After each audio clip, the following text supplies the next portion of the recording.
Olá, estou de volta com mais destaques desta sexta-feira, 23 de junho.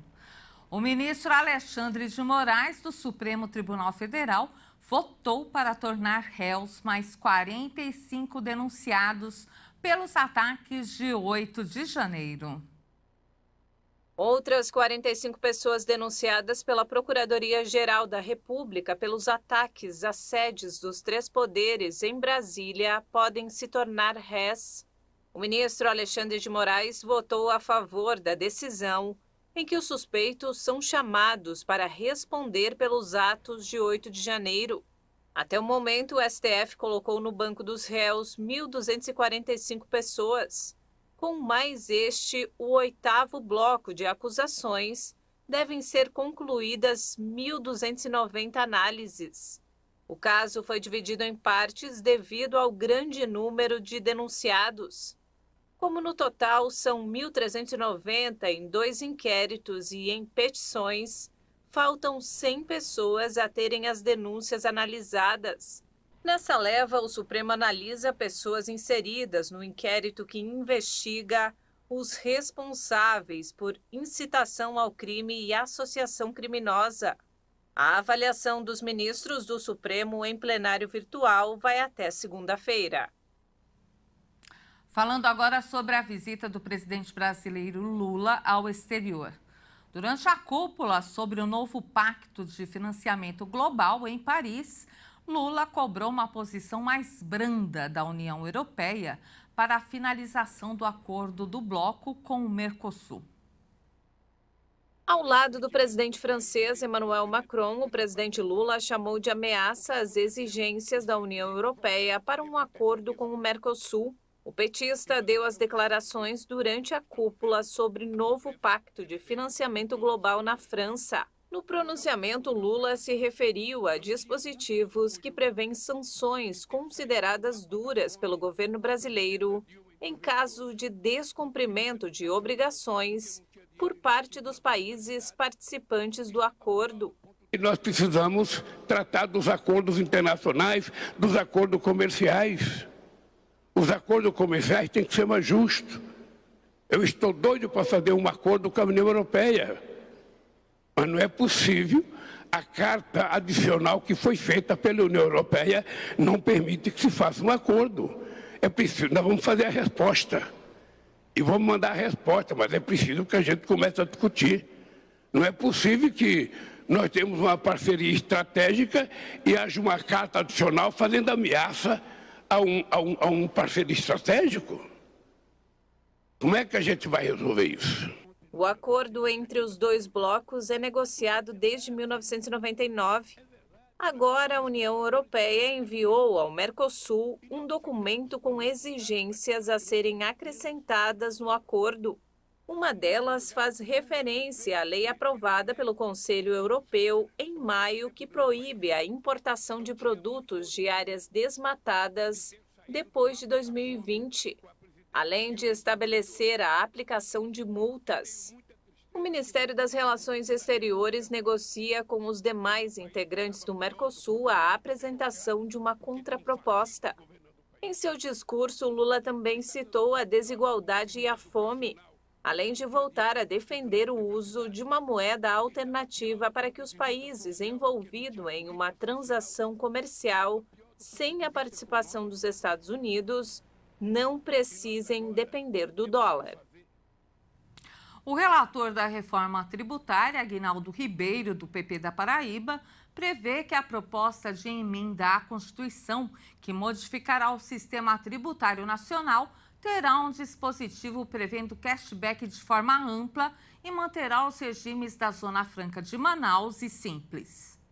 Inicialmente, a discussão sobre o sistema de cashback, um tipo de devolução tributária, seria voltado aos mais pobres. Porém, o substitutivo criou a possibilidade da devolução do IBS e da CBS a pessoas físicas ocorrer de forma ampla. As definições desse mecanismo ainda serão feitas por meio de lei complementar.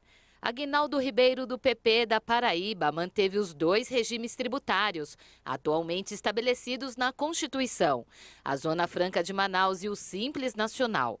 Os 2 pontos foram alvo de muita resistência ao longo das discussões sobre a reforma e tinham potencial para travar a negociação. O Supremo Tribunal Federal mandou o Congresso aprovar novas regras de distribuição do Fundo de Participação dos Estados.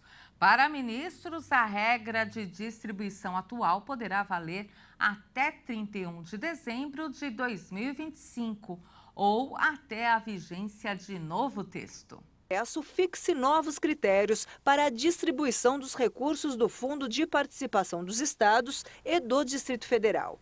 O fundo é resultado da arrecadação federal com o imposto de renda e o imposto sobre produtos industrializados. A fatia destinada ao fundo desses recursos é de 21,5%. Cada estado tem direito a uma parcela do montante. Os recursos entram para o orçamento dos estados e podem ser utilizados pelos governadores.